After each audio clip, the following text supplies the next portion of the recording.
Hello and welcome to the Main Cave. Now in today's video I have the ROG Azoth keyboard, which I've already reviewed and talked about the specs, the clicks, my thoughts, etc. But in this video I thought I'd do something a little bit different, as I've had this now for a few months and I thought it'd be useful to tell you 10 things that I still appreciate that don't generally appear in reviews. It's the small things, life's little pleasures that make this keyboard a dream to use that you may not have thought about, but really helps when using this keyboard. So if you're new here, we make regular videos on technology for your smart home, so please do consider subscribing, as we may make a video to make your life easier and I wouldn't want you to miss out. So do hit subscribe, I'd really appreciate it. So this is the ROG Azoth keyboard and it's my main driver on my PC when gaming and working. So over the past year or so I've used a lot of keyboards on the channel, but I keep moving back to this one for a few creature comforts that I hope you appreciate. If you want to add more, please do let me know down in the comments, but I want quality of life features here. The spec, the clicks, etc. They've all been done. This video is different. Also, at the end, I want to show you a couple of small things I really don't like, just for balance. Okay, so number one for me using this keyboard, the one thing that I really appreciate is the connection speed. A lot of keyboards connect quickly, yeah, great, but a lot don't. I won't name those names, but one I've been using takes far too long to connect and I'm left just slapping the space bar until it does. The Azoth connects before my PC's even turned on, well, nearly. Even when it's in its power saving mode, one quick slap of the space and it's connected so I can start typing on my keyboard straight away. It's brilliant. Okay, number two then is quite niche, and that's having a USB slot on the rear. I do move desk and go out with my keyboards quite a bit, and having somewhere to put the USB dongle is a godsend.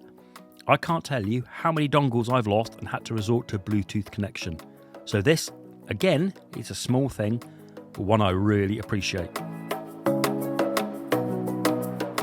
Okay, now let's move on to the keycaps here, as there's a few things I want to mention. Numbers 3, 4 and 5 are the feel, height and the labels.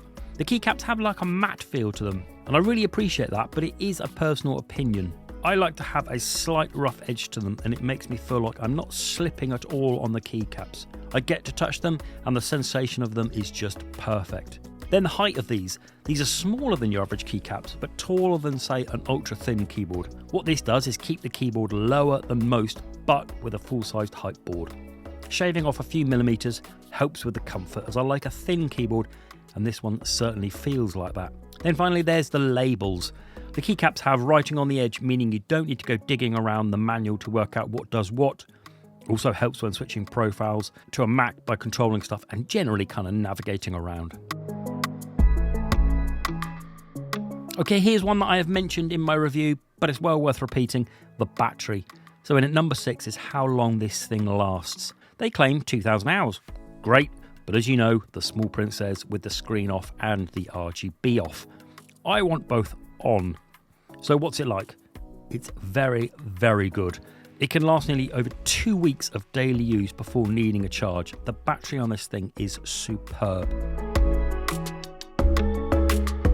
So number 7 is the profiles. You can have 5 of them on board, and to be able to switch between them and the press of 2 keys is great.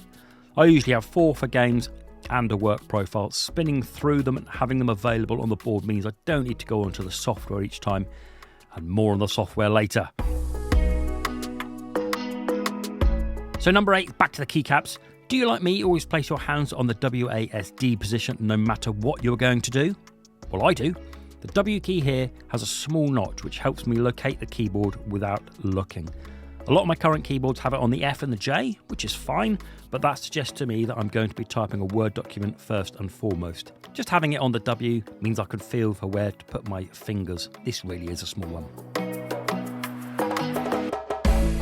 Okay, on to number 9, and it's the accessories that you get with it. You get flipping loads of them. They say this is aimed at someone who wants to start off in modding, and this really is a good start. You get lube, paintbrush, pads, etc. It has loads to be getting on with until you're more comfortable with more mods. Now, last but not least, number 10 is the connection modes. If a connection doesn't have Bluetooth as well as a fast dongle connection, I don't want to know.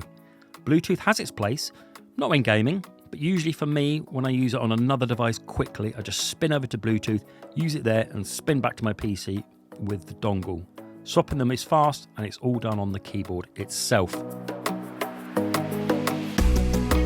Right, now a few small things I don't like. Going along the theme of quality of life features, it's the rocker on the side.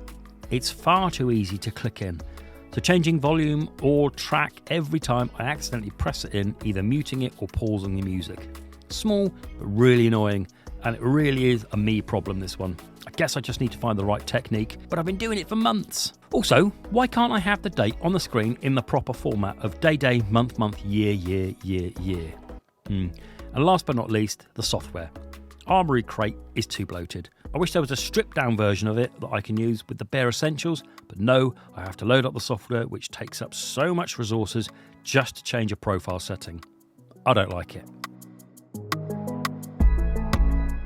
Okay then, that was it then. I hope you enjoyed then. That was my light-hearted look at a keyboard that is at the top of my list. And if there's anything you like, but it has to be a small quality of life feature, not something that's mentioned in every other review on YouTube, then let me know down in the comments below.